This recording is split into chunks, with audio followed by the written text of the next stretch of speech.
kenn kontaanu ci xoolal mu ngi taw mais xoolal ñun bugg suñu réew bugg Sénégal moo tax tey ñu ñëw maanaam gis nga ñu metti fii rek li ñu ko mën a waxee nga la nag yéen ñi nga xamante ni yéen a ngànk football bi defal leen football bi waaye da ngeen ba yàq suñu football bi waaye bu dee dëgg nga tënkal waay tey waaw damay tënk rek tey temps bi xat na trop mais on aura beneen jour temps toog waxtaan ak ñi parce que actuellement xoolal booy drapeau bi foo woote ñu ñëw booy réew ñi xoolal booy ay jàmbaar fi ne ñi ñooy futur Sénégal tey amatuñu gis nga bu dee ñoom dañoo tàmmoon defet Sénégal bu njëkk ba du Sénégal bii xamuñu defet boo xoolee réaction boo ñëw Dior ñëw Ibrahima Mbaye nga xam ne c'est pas des jeunes qui connaissent sec la mooy defet xamuñu defet nañu leen encouragé booy yi am ndam parce que lii ñi duñ ko yóbbuwaat dans 5 mois dañuy dem kan dans 5 mois dañuy dem kan état bi na jël ay responsabilités ñëri la lii yaa ngi dégg yenn joueurs yi mais ñoo jàmm tuuti bu ñu forcer seen bopp yaa ngi dégg état bi jël affaire en charge parce que booy waruñu perturber balaa ñoo dem parce que ñun dañu war a jël suñu tool ñëpp xam ne Sénégal di ñu jëlaat coupe d'Afrique bi ñëw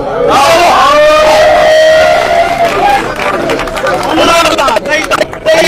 dañuy forcer dem ay entraîneur ngeen xam ñun bu leen léegi toog jëluñu ndam tubaab amuñu dara tubaab tubaab bi majorité bi fii la nekk di xeex ak ñun français la xaw nañu rey fii ñuy am ay ennemis yaa ngi may dégg actuellement local bii Omar dafa kii Habib Beye bii tey mu ngi nii demal France kan fa rek kenn fa rek ñaar kan nañ fa entraîneur yéen savant déjà ay français bëgg seen réew ngeen bëgg a jóge fi bàyyi Amadou Daaf bàyyi fa Habib Beye dem di jëli ay encore affaire comparaison yi tubaab bu ñaaw ne dañoo ñuul mais ay tubaab lañ c'est comme ñu Sénégal ñun Sénégal suñu bopp lañ jël ay seen moo fi ndam moo fi ndam merci ñi nga xam ne teew nañ fi yëpp di leen nuyu yéen ñëpp macha allah di leen sant yéen ñi teew fi yëpp leen wax ne yombul mu taw ngeen bàyyi lépp ñëw ngir football Sénégal kon loolu day firndeel que ni jeunesse Sénégal ci dëgg jubal moo leen tax a jóg ci loolu nag la ñuy woo suñuy dirigeant te yàlla tax ñu woo ñu suñuy fédéraux ñoom ñu demoon mondial non seulement indil ñu résultat bu baax footballistiquement mais suñu xaalis bëgg nañ xam fan lañ ko jaarale nii ñu ngi dégg récemment que ni booy université seen prime ba léegi laa am. boo demee ba gis ne que le sélectionneur ne t'a pas donné un plan de préparation mais demande-lui même bu fekkente ne seen communication demetul loolu il a accepté moom tamit voyager avec l'équipe il a accepté qu'on le traite de cette façon il a un contrat moral donc dama maintenant li tax demul nañ ko c'est parce que ñoom en tant que fédéraux aussi sur le plan administratif il n'avait pas un plan opérationnel c'est ça parce que plan technique day ñëw fekk si plan opérationnel et ce plan opérationnel là fédération sénégalaise de football comme ça, les objectifs sont clairs. Mais aujourd'hui, quoi qu'on puisse dire à Pape Diop, il est parti sans contrat. Mais entraîneur, pourquoi fixer un objectif? C'est sur la base d'un contrat. Donc Pape, il est parti aux États-Unis sans contrat et donc sans objectif. Pape, peut-être en tant que Sénégalais, fibre patriotique, comme quoi que non, il faut me gagner. Mais c'est comme une Bintou lambda ou une Jacques lambda. Mais sur le plan général, les objectifs qui devaient être atteints, les objectifs escomptés, c'est la preuve. Pourquoi je dis qu'il n'avait même pas de plan opérationnel ni de plan tactique. Pape Dakananko, alors qu'il n'a pas été auditionné. Où sont les rapports de Pape et des membres du staff de Pape? Où est le rapport du directeur technique? Voilà, Mayacine man, nous demande les rapports techniques pour nous. Dès l'instant que Mayacine m'a déroulé les coups. Donc ils arrêtent de se foutre de la gueule des gens, excusez-moi du terme. Et là, comme je me connais, les Sénégalais qui ne se laissent pas berner, qui ne se laissent pas du tout berner, dès l'intervention d'Eliman là sur la TFM, tantôt il assume, tantôt il dit pourquoi les Sénégalais, pourquoi. Alors que vous avez fauté. Si vous l'avez reçu, fédération. Mais vous voyez qu'un comité de normalisation, il y a des gens qui sont là pour le football sénégalais, qui servent le football et qui ne se servent pas du football. Ni les pupilles qui se servent du football. Et c'est ça la différence. Donc, là, à mon numéro, des contents de vous. C'est dommage qu'il y a que le programme. C'est sûr que beaucoup de gens voulaient rejoindre la marche, mais je pense que c'est une première. Et dans toute chose, il y a une première. Gars, nous pouvons organiser, les organisateurs, communication il faut pas qu'il lâche aussi nañ continuer s'il faut s'adresser au ministère des sports nañ adresser au ministère des sports nga xam ne y aura un cadre boo xamante ne voilà qui permettra tout simplement à obtenir gain de cause par rapport à cette voilà.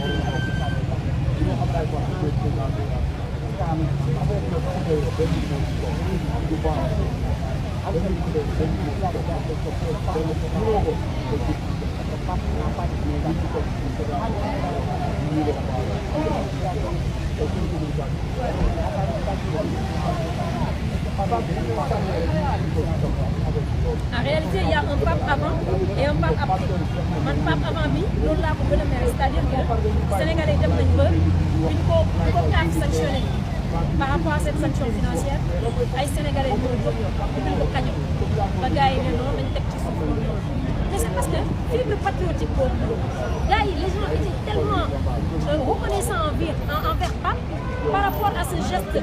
héroïque qu'il a fait le 18 janvier ba Sénégalais yi nanguñu ko woon bàyyi xel donc il était vu comme le meilleur coach de l'histoire de l'équipe nationale du Sénégal c'était le héros mais boo demee ba sa contraire nga gis ni que gars yi ñu ngi lay banque gauche droite telle conférence de presse et là aussi même Pape il a sacrifié l'équipe parce que tu pars au mondial wax naa ko sans objectif lu dul ay objectif personnel yi nga fixé sa bopp mais loolu c'est pas clairement dans la tête des joueurs donc là sur ce côté-là je dis y a un Pape avant man foofu laa ko gën a mere dafa waroon génn moom avec ses conseils juridiques au lieu de faire la menace ou bien d'après li Pedro yi wax di menacer di boycotter Patriota génn malheureusement il a accepté la situation maintenant l'après Pape échoué na gars yi dàq nañ ko ils se sont cherché un bouc émissaire mooy Pape ah léegi dàq nañ ko maintenant Pape c'est pas qu'il doit une explication aux Sénégalais mais su doon may Pape damay génn mooy seetal sama terre parce que am na ay xarit am na ay àndandoo j'ai une famille et l'histoire gis nga Sénégalais du fàtte dara Sénégalais du fàtte dara parce que tant que génnul wax seetal deram Sénégalais yi dañuy jàpp ne que moom tamit il a été complice ou bien que moom tamit il a été égoïste d'un côté donc man moom laa jàpp dafa war a génn à la première xaal moom war a génn Pape nag n'est pas un bon communicant peut-être pour le moment na dal bu bañ a peut-être waxee avec voilà ak mère na dal après ses conseils juridiques ñu conseillé souvent le discours approprié pour leeral ay seetal deram parce que gars yi quand même franchement li yàlla xam doy na quoi li yàlla xam jaajëfal di leen nuyuwaat bu baax ñu ngi toujours fii ci Jet-Do donc ci marché bi nga xam ne dañ ko organisé voilà lu jëm ci dox ñaxtu pour li nga xamante ne mooy mal gouvernance bi nga xam ne fédération bi mu ngi ci donc ñu nuyu la. sama sant yàlla alhamdulilah. comme li génn Sénégalais yëpp rek fii xañ na ñëpp waroon nañ bëgg a ñëw mais ñëpp xañ na mënuñu ñëw mais ñi ñëw ñoo ñëwal ñi nga xam ne ñëwuñu kon Sénégalais yi moom ñëpp benn lañu mais li am ci sunu coupe du monde bi ñëpp gis nañ ko sabotage bi bari na. et puis loolu nekk na loo xam ne si lu ñu naqari la parce que li gën a métti Sénégalais yi mooy ñu ne équipe bi nga xam ne moom la ñu yóbbu amul kenn ku ñu gën équipe mais tamit fi nga xam ne fi la ñuy éliminé da ngay xam ne kon ñun li ñu waroon def lépp def nañ ko mais xëy na suñu fédération bi ñun ñoo ñi nga xam ne si ñoo yàq suñu football. parce que lii ñu am ni fi ñu toll tey ci football CAN bi li ñu wane ci Coupe d'Afrique bi nga xam ni ñëpp gis nañ ko jom ji nga xam ni équipe nationale bi tamit nañ ko fulla bi na am ak fayre bi tey. loolu bu ñu fekkoon ne maanaam jàppale nañ leen li waroon def kilifa yi nga xam ne ñoo yor équipe bi tey bu ñu defoon leen waroon def kon tey sénégalais yi lii am nii du am mu nekk loo xam ne métti na ñëpp parce que sport nit ñi dañ koy dund ñëpp dañ koy dund mu nekk loo xam ne lu neex la mais sabotage bi ci am nii dafa nekk loo xam ne su lu métti la ñu ne li ñuy ñaan mooy Pape Thiaw rek bu mu dem fédération bi ñëpp dem te football bi ñu xool ñu ko xam ñu jox leen ko problème bi loolu kese la parce que boo jëlee koo xam ne si moom business la xamul luy football nga jël ko jox ko équipe nationale di ko def loolu tamit beneen affaire la te problème boobu rek la am amuñu beneen problème pour loolu nañ jël football bi teg ko ci loxo ñi nga xam ne xam nañ football ñu gérer ko loolu bu ñu ko defee rek jàmm day am mais bu ñu ko deful tamit ci problème yi rek la ñuy nekk loolu kese la waaw. donc yow jàpp nga ne football bi maanaam jot na ñu jox ko ñi nga xamante ne dañ koo xam maîtriser ko. maîtriser ko loolu mooy dëgg mais football ku ko xamul mënoo ko jox boo ko defee da erreur nga def parce que lii wane na ko ñi nga xam ne tey ñoo fi nekk koo ci déglu mu wax rek da nga xam ne kii xamul lan mooy football. jot na ñu jël football bi jox ko ñi nga xam ne xam nañ ko maîtriser nañ ko xam nañ lan mooy football ñu teg ko seen loxo loolu mooy dëgg mais ñii ko yor xamuñu lan mooy football Pape Thiaw bu demee ñoom ñëpp war a dem fédération bi ñëpp war a dem mais Pape Thiaw rek warul dem waaw dañuy jël affaire bi këpp ko ci kawam mais li ñoom ñëpp la waaw nan ko nangu li am ñoom ñëpp la nan dem loolu mooy dëgg ok. kii di Pape Thiaw tamit est-ce que yaakaaroon ne war naa mën a génn moom aussi mu andi tamit ay éclaircissement parce que wax ji bari na tamit te démb dégg nañu ay wax yoo xamante ne maanaam duñu wax ne noonu la am du noonu mais bu fekkente ne yi ñuy wax yëpp ne moom daf ko doon laaj tamit am na ci yoo xamante ne xaw naa ëpp tamit voilà léegi sa yaakaaroon moom war naa mën a génn tamit. war a génn leeral loolu mooy dëgg parce que ñu ngi koy jël di ko dóor ci kaw sénégalais parce que noonu laa ko mën a waxe bu génnoon nag leeral moom li nga xam ne si moo am kon nga ne kaabee li ñuy wax dëgg la loolu lay nuru moom moo war a satal boppam li mu war a satal sénégalais yaa ngi koy xaar ci loolu dafa war a génn wax ak sénégalais yi wax li nga xam ne si moo nekk pour que ne nit ñi mën a juger xam lan moo xew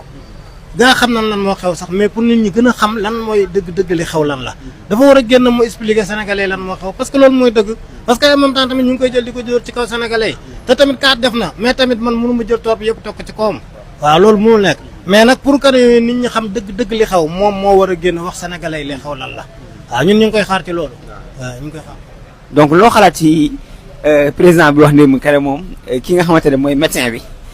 gynéco la après médecin bi di boppam génnaat ne nit balaa ngay wax daaw li ngay wax danga ko war a xam te loolu xam nañ ne médecin président bi lay waxal est-ce que tamit yem na maanaa kii nit ki nekk fa plus de 10 ans nga xëy un jour nañu ne moom gynéco la te yow li ngay wax yow wéeroo ko fenn. loolu mooy li ma la wax léegi rek ay tappale dafa bari ci biir ñoom ci seen biir sax bu ñuy wax da ngay xam ne ñii ay tappale xam nga léegi maa la koy wax seen wax rek boo ko dee déglu da ngay xam ne ñii ay nit ñuy caaxaan lan te loolu am toog football amul caaxaan football moom li nga wane rek loolu ngay mooy résultat bi li nga indi loolu mooy mooy nekk sa résultat ñoom lii leen andi lii mooy résultat bi boo xoolee ñi dem ak fulla dem ak fayda jël seen équipe nationale jiital ko def fulla ak fayda tey ba tey ñu ngi ci compétition bi ñu bari ñu ngi ci compétition bi ba tey di dem Espagne ñu ngi ne tey di war a football France tey 19h demi-finale ah Sénégal tey bu fekkoon ne maanaam protéger nañ leen li war ci ñoom def nañ ko maximum war nañu mën a agsi fii mais dañ sabotage bi def ci bari sabotage bi def ci côté yëpp nag ci côté yëpp waaw loolu moo ci nekk. voilà ñu ngi nii ci rond-point Jet d'eau donc ñu ngi taxaw ak suñu benn sista moom tamit mu bokk ci ñi nga xamante ni dañu def le déplacement tey fii nii ñu bàyyi ko mu nuyoo. Bonsoir, vous allez bien? Moi, c'est Madame Diallo Koumba. En tant que Sénégalais, je suis là pour répondre à l'appel des citoyens par rapport à ce qui se passe au sein de la Fédération sénégalaise. En tant que Sénégalais, je ne vais jamais pardonner à la bande d'Ablaye Fall. Parce que le Sénégal est parti sous un double casquette, à savoir un casquette de champion d'Afrique, mais aussi casquette de l'un des meilleurs pays d'Afrique. Normalement, il devait honorer notre pays. Mais, honorer notre pays, honorer les Sénégalais. Ce qu'ils ont fait, ils ne l'ont pas fait. Ils l'ont fait au peuple sénégalais. képp ku toog naan yóbbuma ko wala chroniqueur la wala lii wala lee ils ont montré leur limite wala boog na nga am profité mais ñun on n'a pas peur de se montrer man wallahi azim bi may bokk si nii xalaatuma woon ne sax dina am 10 personnes la seule chose que mais dama xam ne il faut ñu teg lenn loo xam ne même suñu échec dont je suis pas d'accord avec lui parce que loolu moom solo il faut mu am combat boo gis foofu ñoo xam ne avoir après nag peut-être dans 2 ans 3 ans ñeneen ñooy ñëw par rapport à un tel joueur. Donc il faut que comme c'est un sélectionneur national, il devait mettre tous les joueurs dans un même sac. Et que la qualité des joueurs devait primer. Pas un tel joueur, c'est un ami ou bien c'est la performance devait primer. Et lui aussi, il ne devrait pas aller à la CAN sans pour autant avoir un contrat. Voilà. La bande à Ablaye Fall, nous les Sénégalais, nous n'en voulons plus de vous. Il faut quitter, il faut dégager. Voilà, ñu ngi nii ba tey ci rond-point Jet d'eau donc gis nañ ne ki ñu taxawal mu ngi ci liggéey mais comme tout un Sénégalais donc am na ci ay kàddu yoo xam te ne moom aussi war na ko cee mën a yëkkati par rapport ak situation actuelle bi ñu nekk di dund ci sport bi donc ñu ngi lay nuyu bu baax a baax. waaw maa ngi lay fay sëñ bi di leen dox sa wàccuwaay waaw comme ni ngeen ko waxee nii rek ci wàllum sport benn wax quoi te ñun ñëpp ay Sénégalais lañ suñu équipe nationale la ñu am buñ sayoon dañuy remporter tout trophée bu fi jaar dañ koy remporter. loolu mu ne ci ambition ku nekk nag ak sa sens quoi kon devoir ku nekk li la nominé bu carrément bu fekkee mënoo waroo xaar sax ñoom ñu lay limoo ca yaa war a nekk un vrai patriote nga démissionné fédération bu Pape Thiaw échecgee fédération dafa échec fédération lay nominé Pape Thiaw kon ñoom waruñu xaar ñoom dañoo war a rendre l'établi c'est plus simple quoi. suñu football ñu on a autre chose xam nga avancement lañ bëgg ci kaw mais bëgguñu ay à bas quoi. mais problème mu médecin problème mu cuisine problème mu coach problème mu prime yooyu yëpp kon échec gu fédération bi ndax fédération bi moom moo fédéré c'est lui qui gère comme que nag gis na ne carrément échec am na ñoom ñëpp ensemble nañ quitté s'il vous plaît ñu leen koy ñaan quoi s'il vous plaît loolu mooy samay kàddu s'il vous plaît rendre leen rek ngeen ñu xool ñeneen quoi en avant Sénégal jëm sa kanam. te tamit y'a problème ñun Sénégal xamalal la ñu war a bàyyi ay kii xale la dañ koy teete déedéet non milieu sport amul loolu waaw milieu sport amul loolu chaque fois tubaab yi wan ñu misaal ci côté sport dañuy jël xale bu am 15 ans 16 ans ñëw indi ko ci koo xamante ne ci ay mag yoo xamante ne am nañ 34 ans te lan mooy problème bi te pourtant ils font leur job ñun suñu problème sénégalais yëpp loolu la ay yaa fi defoon waaw ñoo fi defoon déedéet àdduna doxewul noonu on est en 2026 waaw 2026 lañ nekk léegi 2026 mooy lan li passé romb na fan la ñuy xool suñu kanam waaw. donc naka nga jàngatee tey jii nii maanaam éclaircissement yi nga xamante ne président bi amal na ko ci diggante ñoom la fédération ak kii di l'ancien coach di Pape Thiaw par rapport ak peut-être seen i discussion ak seen i yenn yi nga xamante ne sénégalais dañ doon laajte lu jëm ci contrat bi ak yeneen démb am na ay kàddu yoo xamante ne yëkkati na ko donc yow loolu ban jàngat nga ci am. non bon man li may njëkk wax mooy xaw boo xoolee tey bañ jógee ci après Coupe d'Afrique comment dire 2025 biñ jël waaw man coach bi foofu dama koy xaw a blâmer ndax tey doo nekk coach équipe nationale nga jël Coupe d'Afrique kon boog tey lépp loo war a defaat ci équipe contrat dafa war a taxaw waaw loolooy yoon man ci man dafa xaw a manqué foofu noonu professionnalisme quoi daf ci xaw a manqué parce que tamit ba pare tamit dama gis ni moom dafa manqué tamit ay conseil voilà loolu tamit da ko gën a échec loo ba pare tamit man mënuma concevoir tey nga jël tey coach sénégalais ñëw mu négocier yéen ay contrat ngeen dem en gros ngeen na ko carrément ñun demi finale léegi yow wax nga lépp waaw ñun nangu nañ sa proposition yëpp mais yow demi finale lañ la sas léegi après ci loolu dama dégg ñu ne coach bi après da leen woo téléphone na leen carrément moom liñ ko sas noonu munu ko mooy lan demi finale waaw léegi mooy comme suñu match contre Norvège 3 heures avant match bi moom dafa ne moom carrément du yóbbu équipe xam nga tey boo xoolee psychologiquement coach bi gars yi dañ ko déstabiliser bu yàgg dañ ko déstabiliser parce que mun nañ ne dëgg la jël na Coupe d'Afrique mais c'est pas un grand coach waaw ñun moom dëggantaan moom waaw dañ koy remercier ñun sénégalais yëpp dañ koy remercier mais si benn côté man dama gis ni waaw dafa manqué conseil daal dafa manqué conseil looloo ko indil nërmeelu bi yëpp mais dañ koy ñaanal daal moom lu ci kanamam voilà borom bi gën ko xoot kiiwal mu dem jàngi ji waaw ñëwaat waaw ndax waaw y'a beaucoup d'équipe yi bëri nañ fi waaw mais tamit di waxaat tamit waaw population bi xamalan lañ soxla lépp leer mooy ci côté joueur côté coach côté entraîneur ba pare tamit waaw fédération bi moom dëggantaan moom buñ sañoon ñu joxe lengay moom waaw nañ joxe lengay ñun sénégalais yëpp ñun loolu la ñuy xaar ci ñoom franchement pour ñu mën a defaraat suñu football daal ndax suñu football yi dafa xaw a jaxasoo